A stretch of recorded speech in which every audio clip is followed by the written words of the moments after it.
শাশুড়ি বৌমা চ্যানেল থেকে স্বাগত। আমরা ভালো আছি, আপনারা কেমন আছে? আমি না একটু আমলকির আচার দেখাবো আজকে। তার জন্য আমলকিগুলো আগে ভালো করে ধুয়ে নিয়েছি, নিয়ে কড়াতে গরম জল করে আমলকিগুলো দিয়ে একটু নুন দিয়ে দেবো, দিয়ে এটা সিদ্ধ হতে দেবো কিছুক্ষণ, একটুখানি চাপাও দিয়ে দেবো। চাপা দিলে একটু তাড়াতাড়ি সিদ্ধ হবে, নুনটাও একটু ভিতরে।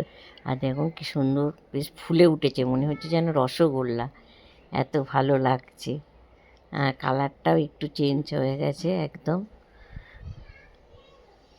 আর এটা নামিয়ে একটু ঠান্ডা করতে হবে। আর এদিকে আমি এর জন্য একটু মশলা করব। আর এই দেখুন ঠান্ডা হয়ে গেছে, এবার এগুলোকে একটু একটু করে ছাড়িয়ে নেব। আর কি সুন্দর ছেড়ে যাচ্ছে দেখুন এগুলো। আর আমলকি তো শরীরের পক্ষে খুবই ভালো, কিন্তু যাদের কিডনির দোষ আছে তারা আমলকি খাবেন না, কিডনিতে আমলকি খেতে নেই। আর আমলকি তো ভিটামিন সি একদম ভর্তি, আমলকি শুধুও খাওয়া যায়, ভাতে দিয়েও খাওয়া যায়। আর আমলকির জন্য যে মশলাটা করছি, শুকনো লঙ্কা, গোটা জিরে, মৌরি, সাদা সর্ষে, আর 4টে গোলমরিচ, এলাচ, লবঙ্গ, দারচিনি, এগুলোকে আমি শুকনো খোলায় ভাজবো। একটু ভেজে নিয়ে এটাকে আবার মিক্সার মেশিনে দেবো, দিয়ে ওটাকে গুঁড়ো করবো। আর যদি আপনারা শিলনোড়াতেও করতে পারেন। আর কড়াতে তেল দিয়ে না একটু পাঁচফোড়ন দিয়ে দেবো। পাঁচফোড়ন দিয়ে যে আমলকিগুলো আমি ছাড়িয়ে রেখেছি সেগুলো দিয়ে দেবো এর মধ্যে, দিয়ে একটু নাড়াচাড়া করব।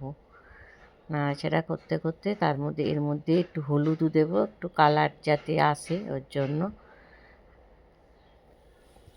আর হলুদ দিয়ে এটা নাড়াচাড়া করতে করতে তারপরে একটু বিট নুন দেবো। বিট নুন দিলে না টেস্টটা ভালো হবে। আর সামান্য একটু গুড় দেব। গুড় দিয়ে, আর এতে জল দেব না একদম, গুড় দিয়ে একটু মজতে দেবো আর কি, একটু চাপাও দিয়ে দেবো পরে। আর এটা মজে গেলে তখন আপনারা দেখুন ভাজা মশলাটা এবার দিয়ে দেবো। দিয়ে এটা ঠান্ডা করে আমি আবার এগুলো তুলে রাখবো, রেখে একটু ঠান্ডা করে একটা বয়ামের মধ্যে রাখবো।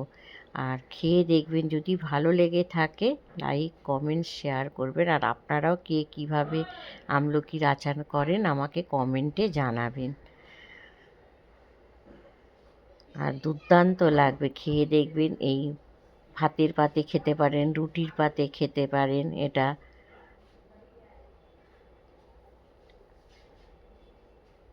আর বয়ামে করে রেখে দিলে অনেক দিনই থাকবে।